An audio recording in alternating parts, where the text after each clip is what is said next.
அனைவருக்கும் இனிய காலை வணக்கம். ஒலிம்பியா அகாடமி வழங்கும் இன்றைய வீடியோவில் நாம் பார்க்குள்ளது 10ஆம் வகுப்பு அறிவியல் புதிய புத்தகத்தில் 7ஆம் பாடம் அணுக்களும் மூலக்கூறுகளும் என்ற பாடத்தில் உள்ள மிக முக்கியமான 30 வினாவிடைகளை தான் இந்த வீடியோவில் நாம் பார்க்குள்ளோம். இந்த வீடியோ உங்களுக்கு பிடிச்சிருந்தால் லைக் பண்ணுங்கள், கமெண்ட் பண்ணுங்கள். மறக்காமல் டிஎன்பிசி அண்ட் காம்படிஷன் எக்ஸாம்ஸ்க்கு ப்ரிப்பேர் பண்ணுற உங்கள் ஃப்ரெண்ட்ஸ்க்கு ஷேர் பண்ணுங்கள். ரெகுலராக அப்டேட் பண்ணுற வீடியோஸை முழுமையாக பாருங்கள், ஸ்கிப் பண்ணாமல் பாருங்கள்.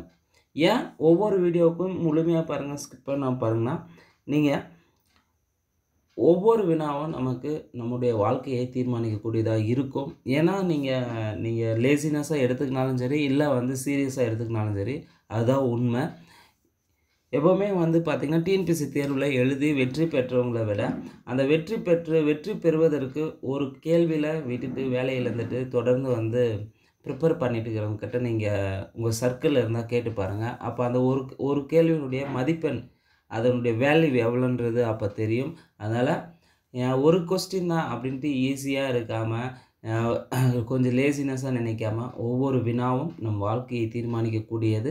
அதை கவனத்துடன் கையாள வேண்டும். அதனால் வீடியோவை ஸ்கிப் பண்ணாமல் பாருங்கள். ஏன்னா நமக்கு எல்லா வீடியோஸுமே பார்த்திங்கன்னா டிஎன்பிசி எக்ஸாம்ஸ் அண்ட் ரிலேட்டட் எக்ஸாம்ஸ்க்கு நோட்ஸ் பார்த்திங்கன்னா ஃபுல்லாக எக்ஸாம் ஓரியன்டாக அப்லோட் பண்ணிகிட்டு இருக்குது. அதனால் ஸ்கிப் பண்ணாமல் பார்க்காம முழுமையாக பார்த்துட்டு போங்க. அதே போல் இன்று தீபாவளி திருநாள். அனைவருக்கும் ஒலிம்பியா அகாடமி சார்பாக தீபாவளி திருநாளை மகிழ்ச்சியுடன் வாழ்த்துக்களை சொல்லிக்கொள்கிறேன். ரொம்ப சேஃபஸ்ட்டாக தீபாவளியை கொண்டாடுங்க. அதிகமாக சுற்றுச்சூழலை மாசுபடுத்தாமல் குறைந்த அளவில் தீபாவளியை கொண்டாடுங்க.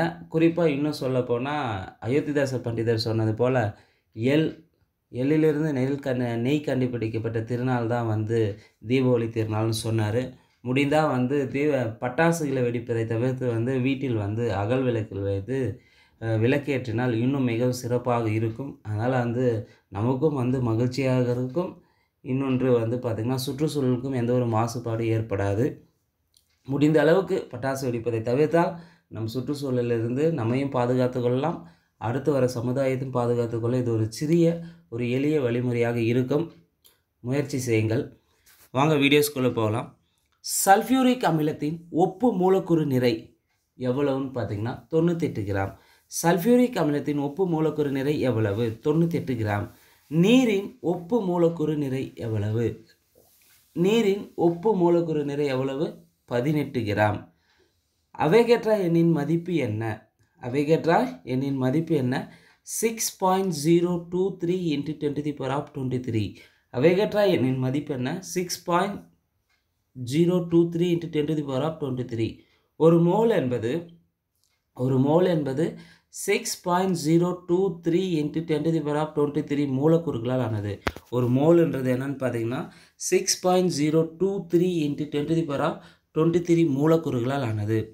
மோல் என்பதனை எண்ணிக்கை அலகாக பயன்படுத்தி மூலக்கூறுகளின் நிறை மற்றும் பருமனை கணக்கிடும் முறை என்னன்னு சொன்னாங்க? மோல் தத்துவம்னு சொல்லுவாங்க. அப்போ மோல் தத்துவம்னா என்னங்க? அதாவது மோல் என்பதனை எண்ணிக்கை அலகாக பயன்படுத்தி மூலக்கூறுகளின் நிறை மற்றும் பருமனை கணக்கிடும் முறை தான் மோல் தத்துவம். மோலார் பருமன்னா என்ன? மோலார் பருமன் என்பது திட்ட வெப்ப அழுத்த நிலையில் ஒரு மோல் வாயுவானது 22.4 லிட்டர் அல்லது 22,400 மில்லிலிட்டர் பருமனை ஆக்கிரமித்ததாக ஒரு மோலார் பருமன். அப்போ மோலார் பருமன் என்பது திட்ட வெப்ப அழுத்த நிலையில் ஒரு மோல் வாயுவானது 22.4 லிட்டர் அல்லது 22,400 மில்லி பருமனை ஆக்கிரமிப்பதுதான் மோலார் பருமன். 7வது கேள்வி, நீரில் ஹைட்ரஜனின் சதவீத இயல்பு எவ்வளோ? நீரில் அதாவது ஹைட்ரஜன், நீர் H2Oன்னு சொல்லுவாங்க. இதில் நீரில் ஹைட்ரஜனின் சதவீதம் ஹைட்ரஜனுடைய சதவீதம் 11.11% தான் இருக்குது. இதே ஆக்சிஜனின் சதவீதம் பார்த்திங்கன்னா 88.89%. நீரில் பார்த்திங்கன்னா ஹைட்ரஜனின் சதவீதம் 11.11%, ஆக்சிஜனின் சதவீத இயல்பு பார்த்திங்கன்னா 88.89%. மூலக்கூறுகளின் எண்ணிக்கைக்கும் அவற்றின் பருமனுக்கும் இடையேயான தொடர்பினை வெவ்வேறு சூழ்நிலையில் கண்டறிந்து கருதுகோள்களை வெளியிட்டவர் யார்? அவேகாட்ரா. மூலக்கூறுகளின் எண்ணிக்கைக்கும் அவற்றின் பருமனுக்கும் இடையேயான தொடர்பினை வெவ்வேறு சூழ்நிலையில் கண்டறிந்து கருதுகோள்களை வெளியிட்டவர் யார்? அவேகாட்ரா. எந்த ஆண்டு வெளியிட்டார்னா 1811ஆம் ஆண்டு வெளியிட்டார். இது அவேகாட்ரா கருதுகோள்னு சொல்லுவாங்க. அவேகாட்ரா விதியின் பயன்பாடுகள். அவேகாட்ரா விதியினுடைய பயன்பாடுகளில் வந்து பார்த்திங்கன்னா ஒரு மிக முக்கியமான பயன்பாடுகளில் பயன்படுகிறது அவேகாட்ரா விதி. 1. கெலுசக் விதியினை விவரிக்கிறது. 2. வாயுக்களின் அணுக்கட்டு எண்ணை கணக்கிட உதவுகிறது. 3. அவேகாட்ரா விதியினை பயன்படுத்தி வாயுக்களின் மூலக்கூறு வாய்ப்பாட்டை கணக்கிடலாம். 4. மூலக்கூறு நிறைக்கும் ஆவி அடர்த்திக்கும் உள்ள தொடர்பை வருவிக்க உதவுகிறது. 5. அனைத்து வாயுக்களின் கிராம் மோலார் பருமனை கணக்கிடுதல் பயன்படுகிறது. அப்போ அவேகாட்ரா விதியின் பயன்பாடுகளில் பார்த்திங்கன்னா கெலுசாக் விதியினை விவரிக்கிறது, வாயுக்களின் அணுக்கட்டு எண்ணை கணக்கிட உதவுகிறது, அவேகாட்ரா விதியினை பயன்படுத்தி வாயுக்களின் மூலக்கூறு வாய்ப்பாட்டை கணக்கிடலாம், மூலக்கூறு நிறைக்கும் ஆவி அடர்த்திக்கும் உள்ள தொடர்பை வருவிக்க பயன்படுகிறது, அனைத்து வாயுக்களின் கிராம் மோலார் பருமனை கணக்கிடுதல் பயன்படுது. இதுதான் அவேகாட்ரா விதியின் பயன்பாடுகள். அடுத்து அணுக்கட்டு எண் என்றால் என்ன? அணுக்கட்டு எண் என்பது மூலக்கூறு நிறை டிவைடட் பை அணுநிறை. அணுக்கட்டு எண் என்பது மூலக்கூறு நிறை பை அணுநிறை. ஒரு ஈலியம் அணு பார்த்திங்கன்னா குறைந்த நிறையை கொண்டது. அப்போது குறைந்த நிறையை கொண்ட அணு எதுன்னு பார்த்திங்கன்னா ஈலியம் அணு. குறைந்த நிறையை கொண்ட அணு வந்து ஈலியம் அணு, ஹெச்இன்னு சொல்லுவாங்க ஷார்ட்டாக ஆங்கிலத்தில். திட்ட வெப்ப அழுத்த நிலையில் 4.4 கிராம் எனில் கார்பன் டை ஆக்சைடின் பருமன் எவ்வளவு? திட்ட வெப்ப அழுத்த நிலையில் 4.4 கிராம் எனில் கார்பன் டை ஆக்சைடு CO2னுடைய பருமன் வந்து 2.24 லிட்டர். திட்ட வெப்ப அழுத்த நிலையில் 4.4 கிராம் எனில் கார்பன் டை ஆக்சைடின் பருமன் வந்து 2.24 லிட்டர். ஒப்பு மூலக்கூறு நிறை என்பது 2 × ஆவி அடர்த்தி. ஒப்பு மூலக்கூறு நிறை என்பது 2 பெருக்கல் ஆவி அடர்த்தி தான் ஒப்பு மூலக்கூறு நிறை, ஆவி அடர்த்தி. ஒரு மோல் நைட்ரஜன் அணுவின் நிறை எவ்வளவு? ஒரு மோல் நைட்ரஜன் அணுவின் நிறை வந்து 14 கிராம். ஒரு மோல் நைட்ரஜன் அணுவின் நிறை 14 கிராம். ஒரு AMU என்பது என்ன? ஒரு AMU என்பது ஒரு கார்பன் 12 அணுவின் நிறையில், ஒரு AMU என்பது ஒரு கார்பன் 12 அணுவின் நிறையில் 1/12 பங்கின் நிறை தான் ஒரு AMUன்னு சொல்லுவாங்க. திட்ட வெப்ப அழுத்த நிலையில் ஒரு மோல் ஈரணு மூலக்கூறு வாயுவின் பருமன் எவ்வளவு? திட்ட வெப்ப அழுத்த நிலையில் ஒரு மோல் ஈரணு மூலக்கூறு வாயுவின் பருமன் 22.4 லிட்டர். ஆக்சனின் கிராம் மூலக்கூறு நிறை எவ்வளவு? ஆக்சனுடைய கிராம் மூலக்கூறு நிறை வந்து பார்த்திங்கன்னா 32 கிராம். ஆக்சனின் கிராம் மூலக்கூறு நிறை எவ்வளவு? 32 கிராம். அடுத்து இருவேறு தனிமங்களின் அணுக்கள் ஒரே நிறை எண்ணையும் வெவ்வேறு அணு எண்ணையும் கொண்டிருப்பது ஐசோபார்கள்.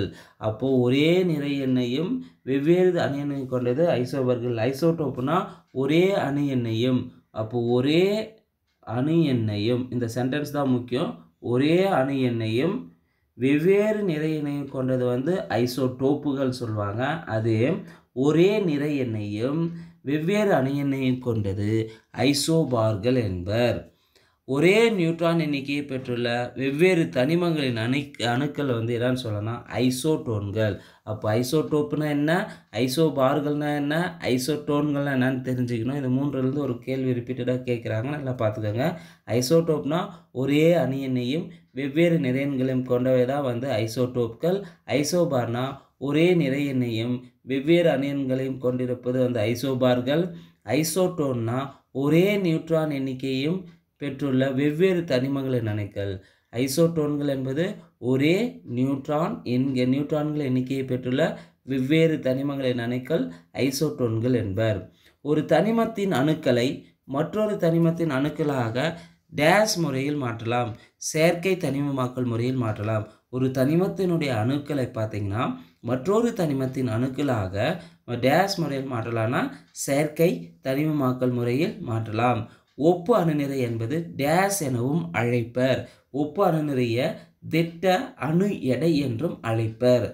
ஒரு மூலக்கூறில் உள்ள அணுக்களின் எண்ணிக்கை தான் அதனுடைய அணுக்கட்டு எண் என்பர்.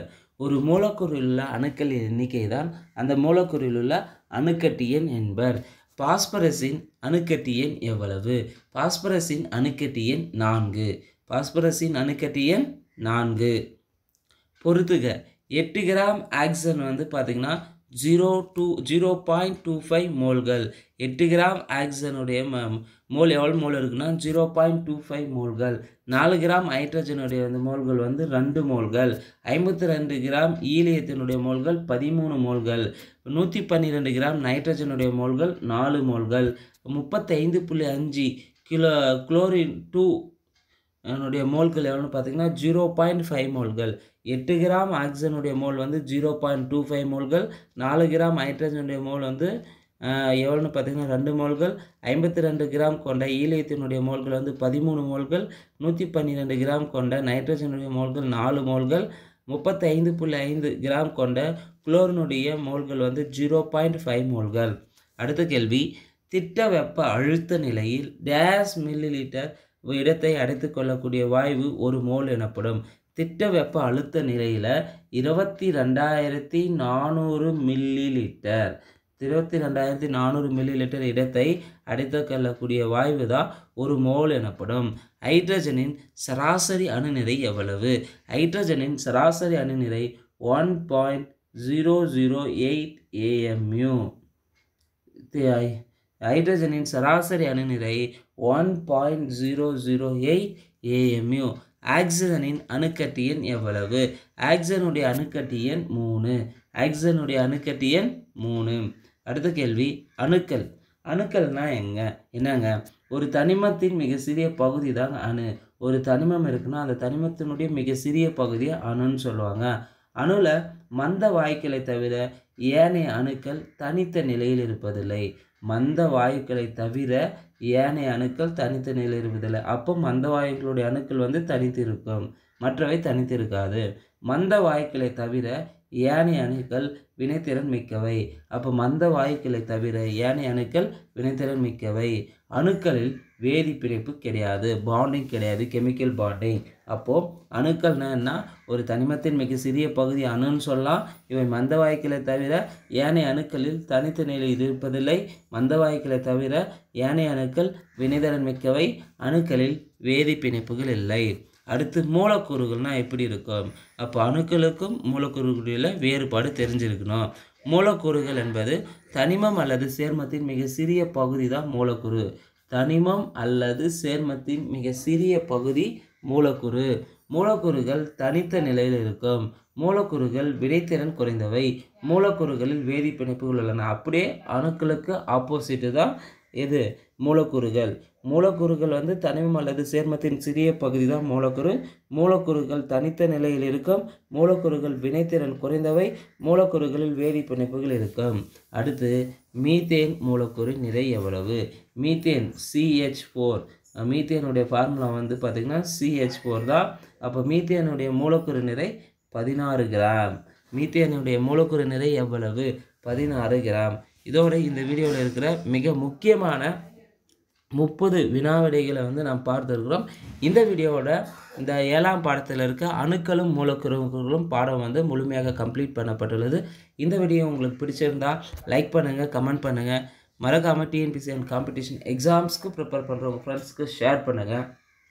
ரெகுலராக தொடர்ந்து ப்ரிப்பேர் பண்ணிவிட்டு வாங்க.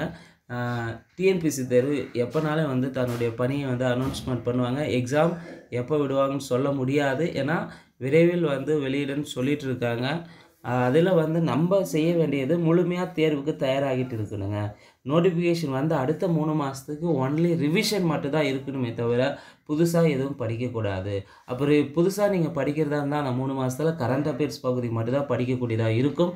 அதனால் இப்போ இருந்தே நம்ம தொடர்ந்து ப்ரிப்பேர் பண்ணிட்டு வந்துட்டோங்கன்னா நம்ம தேர்வு வந்து கால்பர் வந்து வந்த பிறகு ஒன்லி ரிவிஷனு ப்ளஸ் டெஸ்ட்டு. அப்போ ரிவிஷன் டெஸ்ட்டு நீங்கள் நல்லா பண்ணிட்டு இருக்கும்போது அடுத்து மெயின் எக்ஸாமில் வந்து நீங்கள் 100% ஷூராக உங்களுடைய ப்ரெசன்ஸை வந்து கொடுக்கலாம். அப்போ கொடுக்கும்போது நீங்கள் நல்ல மார்க் எடுத்து நல்ல பொசிஷனில் ஜாப்பில் வந்து போகலாம், நல்ல டிபார்ட்மெண்ட் கிடைக்கும். அதனால் தொடர்ந்து ப்ரிப்பேர் பண்ணுங்கள். எந்த சூழ்நிலையிலும் வந்து பார்த்திங்கன்னா நீங்கள் படிக்கிறத அவாய்ட் பண்ணாதுங்க. முடிஞ்ச அளவுக்கு இந்த இப்போ எக்ஸாம் ப்ரிப்பேர் பண்ண ஸ்டார்ட் பண்ணிட்டா தொடர்ந்து உங்களுடைய எய்மில் வந்து ஃபோக்கஸ் பண்ணுங்கள்.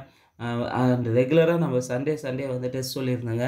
இந்த சண்டே வந்து பார்த்திங்கன்னா ஃப்ரீ டெஸ்ட்டில் வந்து பார்த்திங்கன்னா 8ஆம் வகுப்பு தமிழ், கணிதம், கரண்ட் அஃபேர்ஸ் ஜூன் மந்த் இது டெஸ்ட்டு நாளை சண்டே வந்து கம்பல்சரி 10 மணிக்கு நடைபெறும். யாரெல்லாம் வந்து இன்ட்ரெஸ்ட் இருக்குன்றீங்களோ அவங்க வாட்ஸ்அப் நம்பர் வந்து டிஸ்கிரிப்ஷனில் லிங்க்கில் தந்திருக்கு. அந்த நம்பரில் வந்து வாட்ஸ்அப்பில் வந்து ஹாய் சொல்லுங்கள். கண்டிப்பாக அவங்கள வந்து குரூப்பில் ஜாயின் பண்ணிவிட்டு அவங்களுக்கு ஃப்ரீ டெஸ்ட்டுக்கான கொஸ்டின் பேப்பரை வந்து பிடிஎஃப்பில் வந்து ப்ரொவைட் பண்ணுறேங்க. அந்த வீடியோவுக்கான கம்பல்சரி, ஏன்னா கொஸ்டின் பேப்பர் ஃப்ரீயாக தரும்போது அந்த வீடியோவை வந்து நீங்கள் கீ ஆன்சரை வந்து கம்பல்சரி வந்து வீடியோ மூலம் தான் அப்லோட் பண்ணப்படும். அதனால் செப்பரேட்டாக கீ ஆன்சர் தனியாக சென்ட் பண்ணுறதுக்கான வாய்ப்பு மிக மிக குறைவு.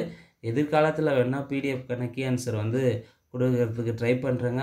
அதனால் நீங்கள் வந்து எதுவுமே வந்து ஃப்ரீயாக கிடைச்சா அதுக்கான மதிப்பு ரொம்ப ரொம்ப குறைவுன்னு தான் நிறைய பேர் யோசிக்கிறாங்க. அதனால் அந்த வேல்யூ இருக்கக்கூடாதுன்றதுனால தான் நாங்கள் வந்து வீடியோவாக நீங்கள் பார்க்கும்போது அந்த கொஸ்டின்ஸ் ஏற்கனவே பார்த்துருந்தாலும் இப்போ டெஸ்ட் எழுதியிருந்தாலும் அந்த கொஸ்டின்ஸை இன்னொரு முறை பார்க்குறதுல எந்த ஒரு தவறும் கிடையாது. அது உங்களுக்கு ஞாபகமாக இருக்கும். இன்னும் வந்து உங்களுடைய மெமரி கெப்பாசிட்டியை இன்க்ரீஸ் பண்ணுறதுக்கு அது ஒரு வாய்ப்பாக இருக்கும். அதனால் அதை சிரமம் கீ ஆன்சரை வந்து வீடியோவில் பார்த்து செக் பண்ணிவிட்டு நீங்கள் உங்களுடைய மார்க்ஸ் கொள்ளுங்கள்.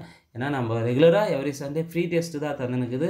நோ காஸ்ட் இதுக்கு வாங்க வசூல் பண்ணுறதால. அதனால் வந்து நீங்கள் வீடியோவை வந்து கீ ஆன்சரை வந்து வீடியோவில் பார்த்துக்காங்க. தொடர்ந்து வந்து எங்கள் ஒலிம்பியா அகாடமி யூடியூப் சேனலுக்கு சப்போர்ட் தந்திருக்கும் அனைத்து சப்ஸ்கிரைபர்களுக்கும் நண்பர்களுக்கும் வந்து நன்றியை தெரிவித்துக் கொள்கிறோம். மேலும் மீண்டும் ஒரு முறை வந்து தீபாவளி திருநாள் வாழ்த்துக்களை தெரிவித்துக் கொள்கிறோம். நன்றி, வணக்கம்.